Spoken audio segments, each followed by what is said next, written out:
Hey everyone, welcome back to Shop Life. We're back with another vlog. We brought the wagon in onto the lift for some much needed maintenance. We're gonna be taking the wagon on a long road trip. So we brought it in just going over the whole car. We just had some really hot weather here, and I just wanted to double check the whole cooling system. If you guys don't know, we've done a 330 swap onto the wagon. When I did the swap, I replaced pretty much every single gasket, every hose, the entire cooling system, radiator, and everything's been replaced. After that, the car has actually went back to North Carolina once before without any issues, and now we're about to take it again. So we brought it back on the lift. I looked over everything. We had one of the hottest days in LA in a long time, I guess, and it was like 117, 118 degrees. And the thermostat actually started to leak from the O-ring that's on the sensor itself, and we're gonna replace that as well if we don't wanna get stranded in the middle of anywhere. Besides that, we're doing like the fuel filter, the oil level sensor. We're also gonna be doing the front brakes. We're actually doing a 330 brake upgrade on that. We're fixing a couple of the drain plugs on the actual chassis itself, wherever the water leaks out. And then we're also gonna do the rear brakes, obviously. We're gonna put struts and shocks all around. Overall, we're just doing all the maintenance that needs to get done. And we will have a bunch of DIYs regarding all this stuff on my main channel if you need to do it on your car. All right, so as far as the front goes, the brakes themselves, the rotors and stuff are just, they have been replaced before, but I believe one of them is warped and the wheel bearing is also bad, so we're gonna be replacing that. The pads and everything are fine, but we're just gonna put all new 330 brake upgrade in the front since it does have a 330 engine in it. And then as far as going underneath the car, you can see some of that coolant that I was talking about that just started leaking yesterday, matter of fact. And that's all from that one spot on the thermostat. So we're gonna replace the entire thermostat for that. Then you can see there's an oil leak right here. And the only oil leak that's on this car, since everything else has been replaced, is from the oil level sensor, which is on top of the tray right here. So you do have to remove the whole reinforcement plate to replace it. Then moving further along, we've already done all the transmission maintenance, so there is no fluid or anything leaking from the transmission, but all the oil that was leaking from that oil level sensor has run back and coated all of this stuff. Then here's a fuel filter. We'll be replacing that, and that's just to be preventative. There's nothing really wrong with it, but might as well take care of it. And then here's one of the drain plugs that I was talking about. So this is like one of those floor drains that if you, I guess, I'm not really entirely sure why they put them there. I'm guessing if you spill something, like a lot of it in the car, you can just pull out this plug and let all that water or whatever it is out. But when they wear out, you get direct access into the cabin. So this is the carpet. This is the foam part of the carpet in the back. And it's the same way on both sides. So we're gonna replace those. The front ones usually don't go bad. The front, I think they're like a different style. You can see there's some kind of metal that comes out of it. So they're a little different. So we don't really have to worry about that. And I actually mentioned this in one of my main channel videos on E46 common water leaks. So now I'll have a DIY for it on there if you guys need to take care of it for yourself. So he's taking everything apart so that we can access the shocks.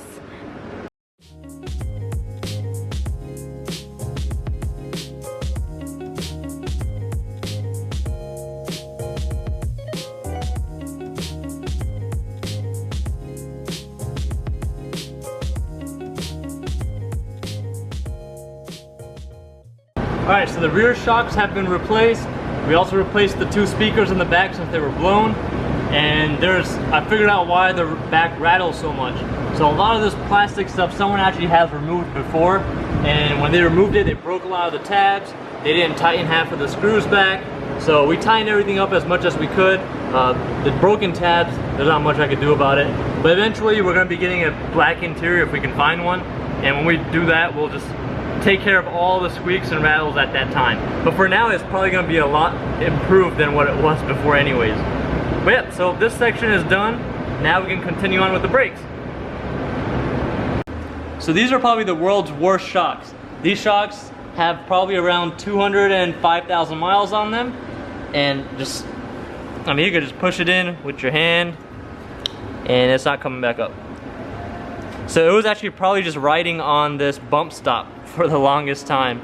Well, I mean, it hasn't been that long, but when we did the lowering springs, we were gonna put air ride on the wagon. We actually already had it bought, but then we ended up putting the air ride on the LS swap car, so we just didn't put anything on here. But for now, we went ahead and put some Bilstein shocks and struts. I mean, you can see this. This is just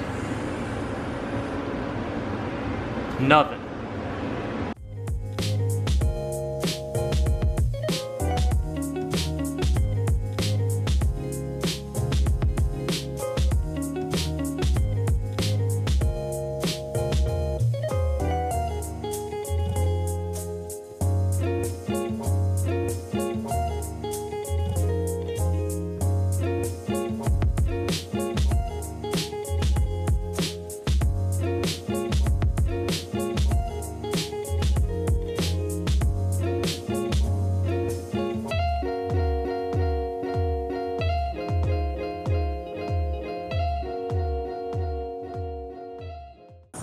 He's curious to see what's behind there since we never opened it, and they're like little tabs for you to like open it. So he's being curious George right now. Oh, you're gonna end up breaking something too. He said he's probably gonna end up breaking something, and I'm like, yep. Like that tab. You broke it? No, I don't think so.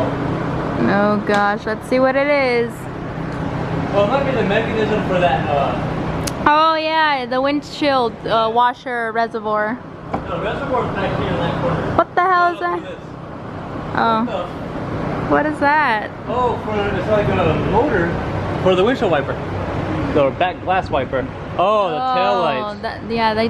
Wow. Yeah. I forgot we had tail lights on there. You forgot? Well, see, that's why it rattles in the back too. So that tab's broken. This one's okay. This one's somewhat okay. We never drink Starbucks. We think Starbucks is so overrated, but for some reason we went to Starbucks today. I have no idea why, but we did.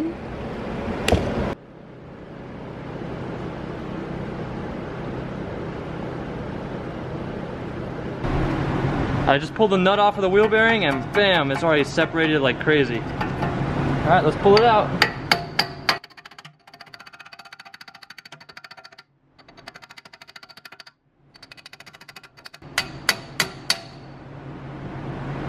Alright, now we just gotta get out the inner race.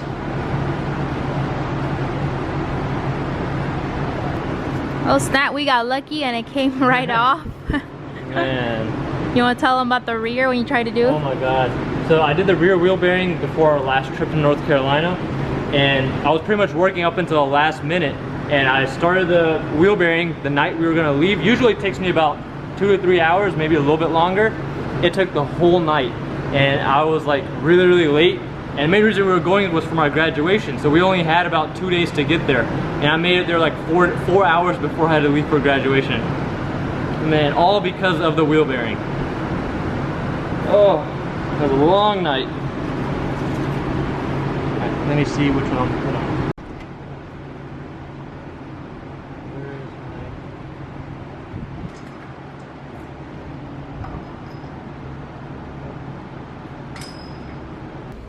So it's been about 2.5 weeks since we finished the last clip that you saw in this video. We already did the whole road trip. We went to North Carolina, brought it back. We didn't really have any major issues. All the stuff that I did, I'm glad I did it. Otherwise, I probably would have had some issues. It was a comfortable ride there, comfortable ride back. And for the first time on all these cross-country trips, I didn't get pulled over. So that's oh yeah, I know, right? Because almost every trip that we take, we've taken about 12 trips total. As in 12, that I mean, like, you know, going, that's one trip, coming back, that's another trip. Because technically you're going all the way across country. From California to North Carolina, yeah. So we've done about 12 of those in about the past 2 years almost. So yeah, I drive a lot, but the wagon made it. As you can see, we had a lot of casualties on the way here. I did wash it once we had got there. So this is just from the past 2 days. So yeah, it's done. It's reliable. If you are gonna do a cross-country trip, make sure you do as many things as you can, that way you're not on the side of the road. One thing though, whenever I do these cross-country trips, I never ever see any E46s. I know, right? Never, okay, I probably saw a handful of E90s, and those were like just on the major city highway, well, wherever you're there, like on I-40 in major cities, but nobody's like, you know, hanging with me. You never see any Beamers. So what car do you see the most? Tahoes, Denali's, Expedition, or yeah, Ford Expedition. Well, that's because those are big cars, yeah, those though. are bigger cars. As far as smaller cars, the most ones that we see a lot of Fords and Chevys. Yeah. That's because all those parts are available at AutoZone. That's why we did LS swap. But anyways, that's it for this video. Hope you guys enjoyed it. Make sure you stay tuned for the next video that we upload, which will highlight the whole cross-country trip, going there and coming back. Thanks for watching. No Beamer when I pull in the sun. Change on me just like Polo the Don. Don't be fronting, girl, you know I'm the one. Number 2 is not an option and they know they can't stop me. Take off, I can't take no breaks off. I've been